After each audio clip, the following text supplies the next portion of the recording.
रहीम अस्सलाम वालेकुम। कैसे हैं आप सब? दुआ है, उम्मीद है कि आप सब खैरियत से होंगे। अल्लाह ताला आपको अपने ज़ुबान में रखे, खुश खुरम आबाद रखे। तो चलिए जी, आज की रेसिपी की तरफ चलते हैं। आपकी आज की रेसिपी है ब्रेड पुडिंग बना रही हूँ कोकोनट के साथ। ये मेरे पास कोकोनट पड़ा हुआ है, 3 अंडे हैं, दूध इसमें जाएगा और बहुत आसान और मिनटों में बनने वाली ये रेसिपी है। चलिए स्टार्ट करते हैं इसका। ये 3 अदद अंडे हैं, इनको मैं तोड़ के तो ये जग में डालने लगी हूँ। ये जग है जिसमें हम लोग मिल्क शेक वगैरह बनाते हैं, तो मशीन में ये फटाफट बनने वाली रेसिपी है। तो चलिए मैं इसमें तोड़ के डालती हूँ। इसके अंदर मैंने अंडे डाल दिए। ये मेरे पास कोकोनट है, कोकोनट को भी मैं इसमें डाल दूंगी। ये हाफ कप है ये, ठीक है। हाफ कप मैंने कोकोनट डाल दिया है। बहुत आसान और बहुत मज़े की, आपकी मर्जी है इसको ठंडा सर्व करें या गर्म सर्व करें। अच्छा, इसमें मैं 2 किस्म के एसेंस डालने लगी हूँ। एक मेरे पास लेमन एसेंस है और एक मेरे पास वनीला एसेंस है। मैं दोनों को आधा आधा टीस्पून डालने लगी हूँ। आपकी अपनी मर्जी है, आप वनीला डाल लें 1 टीस्पून, और आपकी मर्जी आप कुछ भी ना डालें क्योंकि कोकोनट है। अगर आपके पास कोकोनट एसेंस होगा तो वो डाल दीजिए। ये देखिए, हाफ टी स्पून ये चला गया और हाफ टी स्पून ही लेमन एसेंस डालने लगी हूँ। ये टोटली आपकी चॉइस है। आपके पास लेमन एसेंस नहीं है तो खाली वनीला एसेंस डाल दें, ठीक है। ये इसमें चला गया। अब इसमें डालते हैं शुगर हस्बे जायका। देखिए, हाफ कप के करीब, हाफ कप से थोड़ी कम है, ये इसमें शुगर चलेगी। आप हस्बे जायका डालिएगा। और मेरे पास ये फ्रेश मिल्क है, इसकी मैं जो ऊपर की बलाई होती है ये भी साथ ही डाल के, तो 2 कप मैं ये दूध इसमें डालने लगी हूँ, ठीक है। ये देखिए, ये 1 कप बलाई के साथ ही ये दूध चला गया। आपके पास कोई ब्रांड का दूध वाला, डिब्बे वाला दूध है तो वो भी डाल सकती हैं। तो ये मैं इसको मेजर करके डाल रही हूँ।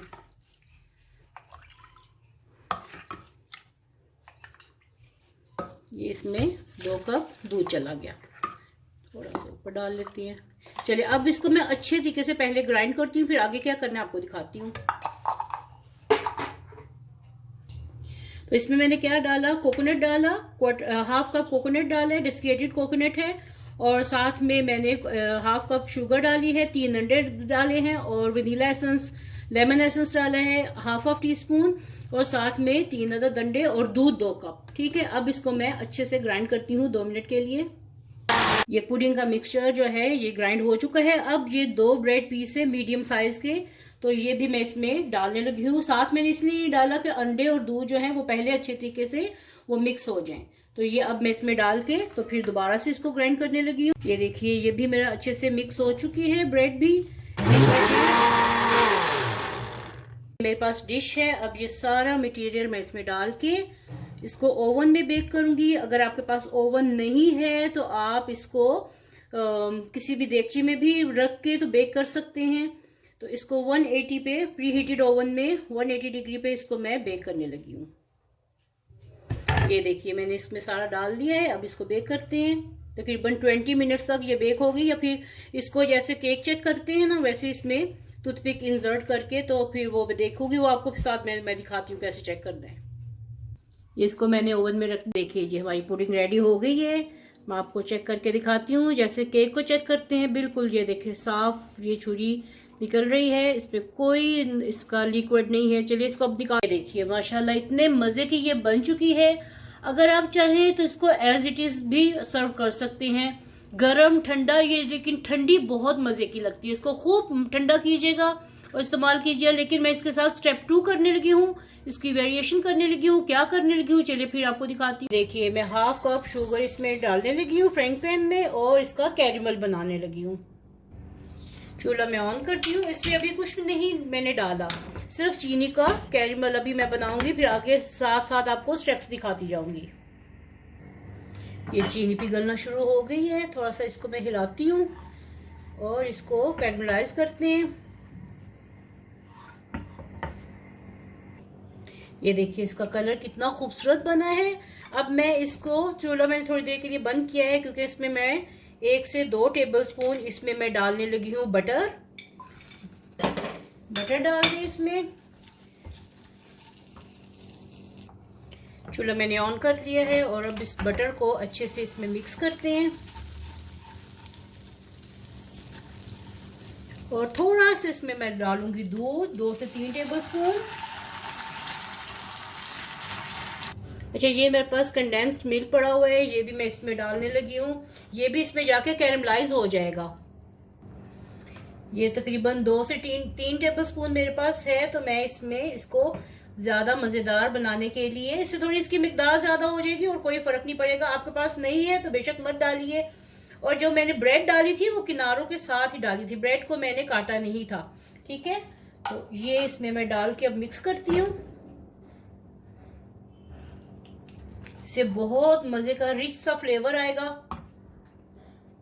मुझे इसमें बटर कम लग रहा है तो ये मैं 1 टेबलस्पून और डाल दिया। बहुत मजे की ये टॉफी टाइप बना है। अभी इसमें एक इंग्रेडिएंट और जाएगा, दिखाती हूँ आप। अब मैं इसमें डाल लेगी हूँ हाफ पैकेट ये क्रीम का या हाफ कप क्रीम का, इसमें डाल के मिक्स करें। और साथ में आपने वैसे जरूरत नहीं है लेकिन खुशबू अच्छी आती है, वनीला एसेंस डालना है 1/4 टीस्पून के करीब। जस्ट थोड़ा सा ये 1/4 टीस्पून के करीब वनीला एसेंस चला गया। कैरेमल की अपनी इतनी मजे की खुशबू है और टेस्ट इतना मजे का है कि आप ये किसी भी, ये बना के रख भी सकते हैं, बना के बोतल भर के बॉक्स भर के रख दें और किसी भी डिजर्ट के साथ इसको आप यूज कर सकते हैं। चलिए मैं इसको मिक्स करके थोड़ा पकाती हूँ, फिर लास्ट कंडीशन आपको दिखाती हूँ इसकी क्या करनी है। अगर आप भूल गए हैं तो आपको याद करवा दूं कि वीडियो को लाइक कर दें और चैनल को सब्सक्राइब कर दें प्लीज। और वीडियो को फ्रेंड एंड फैमिली के साथ, चैनल को फ्रेंड एंड फैमिली के साथ शेयर करना बिल्कुल मत भूलिएगा। और साथ में लगे बेल आइकन के बटन को भी क्लिक करें ताकि हर नई रेसिपी का आपको नोटिफिकेशन मिले। तो ये देखें हमारी सॉस ये बन रही है, कैरेमल सॉस बहुत मजे की। मैंने हाफ कप मैंने शुगर ली थी, उसको कैरेमलाइज किया। उसके बाद उसमें आप इसमें बटर 3 से 4 टेबलस्पून डाल सकते हैं, वो डाल दिया। मेरे पास कंडेंस्ड मिल्क था 2 से 3 टेबलस्पून, वो भी मैंने डाल दिया। वो ऑप्शनल है, आपके पास है तो डाल दे, नहीं है तो कोई जरूरत नहीं है। वो मैंने मैंने वैसे ही यूज किया उसको। और साथ में ये थोड़ा सा 1/4 टीस्पून के करीब मैंने इसमें वनीला एसेंस डाला और साथ में हाफ कप के करीब इसमें क्रीम डाल दी। ये देखिए क्रीम पकना शुरू हो गई है। जैसे इसमें थोड़ा सा और बबल्स आएंगे फिर मैं इसको, ये देखिए अब परफेक्टली कंडीशन में आ गई है। ये देखिए मोटे मोटे इसके बबल्स बन रहे हैं, बस इतना इसको पकाना है और आप चूल्हा बंद कर दीजिए। ठीक है,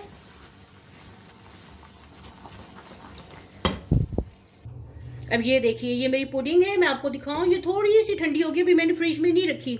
ये थोड़ी सी डेंस हो जाती है, पहले ये फूली फूली होगी, फिर उसके बाद थोड़ी सी ये नॉर्मल कंडीशन में आ जाएगी, बैठ जाएगी।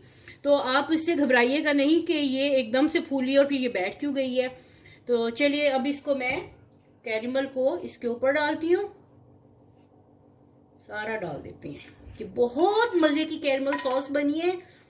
ये बना के बोतल भर के रख दीजिए, किसी भी केक और डिजर्ट के साथ ये इस्तेमाल होती है। बहुत मजे की ये टॉफी बनी है। इसको बना के फ्रिज में रख दें। बच्चों को जब आप फ्रेंच टोस्ट बना के देते हैं उसके ऊपर ये ड्रिजल करके दें तो बच्चे बहुत खुश होंगे। चलिए अब इसकी थोड़ी सी डेकोरेशन कर देते हैं, जरूरत तो नहीं है फिर भी कर देते हैं। इसके ऊपर थोड़ा सा कोकोनट डाल दें। तो ज़रूर बताइएगा कि आपको आज की ये मेरी रेसिपी कैसी लगी है। रेसिपी पसंद आए तो लाइक करें, कमेंट कीजिए और वीडियो को फ्रेंड एंड फैमिली के साथ शेयर कीजिए। मिलते हैं ऐसी ही एक नई और मज़ेदार सी रेसिपी के साथ। तब तक के लिए अल्लाह हाफिज़।